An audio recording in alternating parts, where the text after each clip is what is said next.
flour, fried with chilies, and right over here with some green peppers. Okay, ultimately finished with some chili sauce, sweet and sour sauce, sugar, and some delicious rice wine, which today, I mean, I've been several weeks around this place, and honestly, I haven't been drinking, but I feel a bit stressed this morning. I don't really feel stressed. I like a battle, I like a challenge, but I think I'll drink to our success with their wine. Cheers to us. Right, let's fire up the wok first of all. Good. Now, very first thing, prawns into the flour. Fair bit of salt and pepper. And shake them all around really nicely like that. Paul, sweet and sour prawns in Chinese restaurants and takeaways throughout the United Kingdom usually aren't really very good. But it is a popular dish, it is a simple dish, and if you use right fresh ingredients and do it my way, you'll end up with a delightful thing. Okay, so we've got some heat going in here. We'll fry the prawns. As usual, drop them in a bit one by one so you don't decrease the heat of the pat all in one go. And as usual, I've sliced down the back of them so they butterfly out when they fry.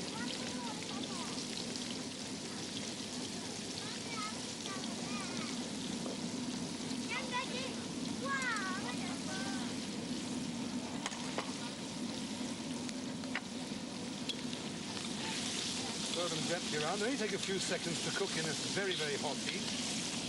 And as with fresh fish, it should always be very slightly underdone. Now that is absolute prawn happiness. They're very happy. They've curled up with smiles all over their faces, which is rather more than I can say for some of the spectators around here today. Strain them of their fat onto the plate straight away.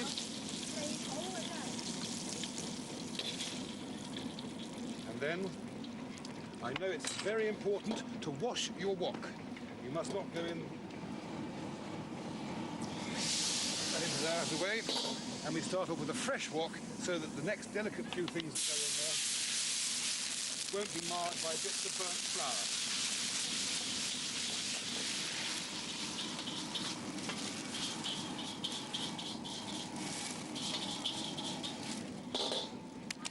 Right, another little slurp of this excellent rice wine. Cheers to Hong Kong, cheers to China. I hope you both remain happily married forever. Now, a little bit more oil. Turn that down a fraction.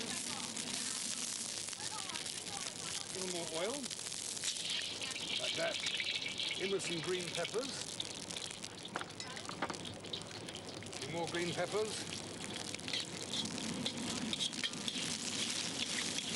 Fry those very lightly. Some red chilies. Nation shall speak unto nation with sweet and sour prawns, even if I throw them at them.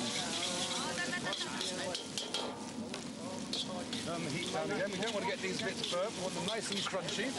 That's why the chilies are finely diced and the green peppers are finely sliced. A little bit of rice wine. Make the sauce.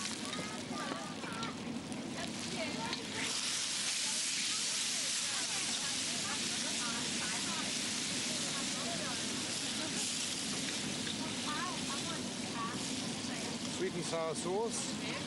Perfectly legitimate. Paul, please, pay attention. Perfectly legitimate to buy your sweet and sour sauce in a bottle. You can buy a good cookery book, Chinese cookery book, and make it yourself and bottle it, but the bottle stuff is absolutely perfect. Then a little bit of sugar.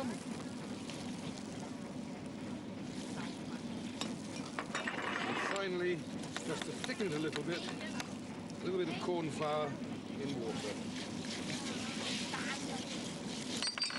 That's our sauce. Prawns now go back into it.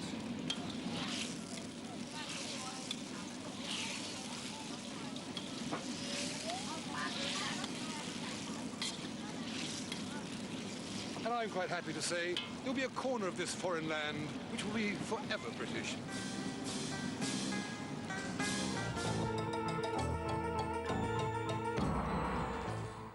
This is how Andrew Zimmer did. I've always found in the past, especially with English food, it's bland. Yeah. So I love to spice my food up. Yeah. And that's why I've obviously you've won competitions in doing this, so Absolutely, you yes. can't get better than that. Today I'm teaching Phil to cook healthy food that shouldn't take more than an hour. So I'm going to teach him how to make a chicken and dal curry. Either you can have it with boiled rice or you can have it with chapati, which is brown bread.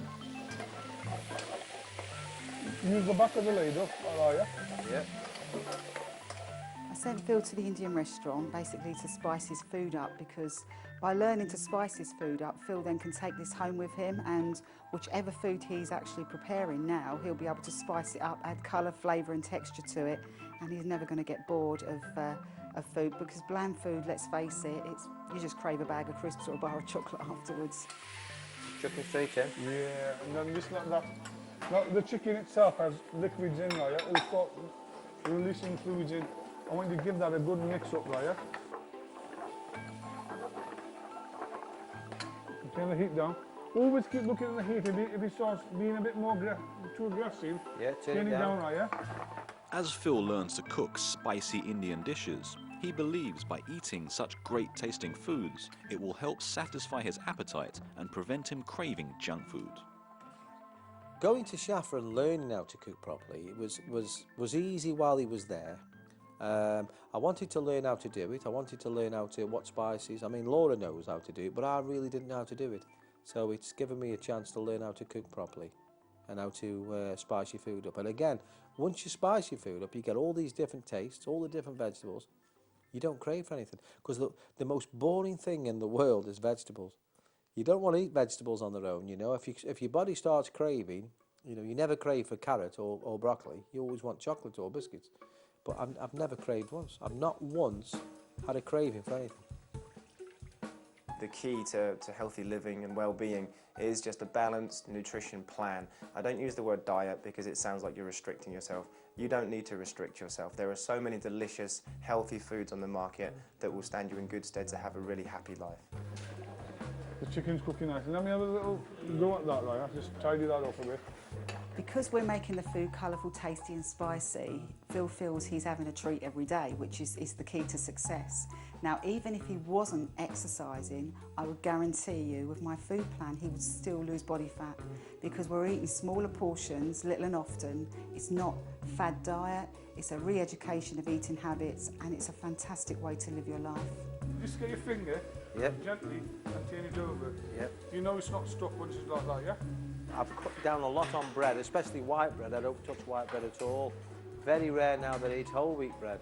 So what I'm doing, well, what Chef is showing me is to do a chapati. So first of all, he's made the chapati. My hands are clean. So I'll break a little ball off, like so. Roll it round, put it in flour, roll it round again, make it a nice little ball in flour, and perfect. Today we use all healthy ingredients, right? Fresh chilies, so to give it that taste and texture. So we haven't lost out by not using salt. We haven't lost out by not putting ghee in. By using olive oil, I think we've increased and enhanced the taste. With his newfound cooking skills, Phil is looking forwards to putting what he has learnt into practice back at home. Good daddy. Gordon Ramsay. I should be doing that every day I'm at home. I should be spicing my food up. I should be using tomatoes and different herbs and spices like Shafi showed me. I love the chapatis, which I've got chapati flour. So if I wanted to do, I could have one day in every 2 weeks and do enough food to last 2 weeks. So I can go in the kitchen once in 2 weeks and do everything in one go.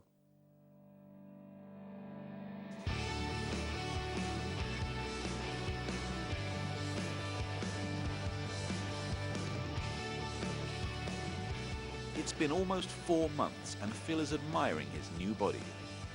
What I've noticed, I was round shoulder, my posture's firming up, straightening up, sorry. And my belly's disappearing and lifting. My chest also, because I had the man boobs, is lifting. And I feel 100 times better than what I did before. So the main thing is that my targets are in place. So we've worked it out at August the 13th, August the 14th, well 13th of August is my birthday, so by the 13th of August I shall be right down to me ideal weight and probably be the peak of my fitness. The difference being this time I've been using the weights, not doing cardio all the time, so things my arms have gone stronger, my chest is getting firmer, and everything's coming on perfect, and I really do feel good. The hard work is not yet done, and today Laura arrives to take Phil through yet another intensive workout to tone up his body. And as Phil gets down to the warm-up, Laura prepares the exercises for the day. If you remember last time, Phil was mainly doing dumbbells on a bench. He's progressed so much since then. His core's got stronger, so we're doing more cables, a lot more TRX work. So he's using his core strength all the time now, so he's got so much stronger, and you'll see today what I mean. Laura starts Phil off with the TRX to prepare his body for the other exercises to come. Posture's perfect. 5, 6. Using cables is a great part of anyone's exercise program. People could use cables instead of dumbbells. It'll help to stabilise the joint, work the rotator cuffs and the hips more efficiently, and still give you a fantastic workout. Last one, just think about those lovely press-ups you're going to be doing. Well done, well done. Next, it's the press-ups. Laura decides to work on building Phil's muscles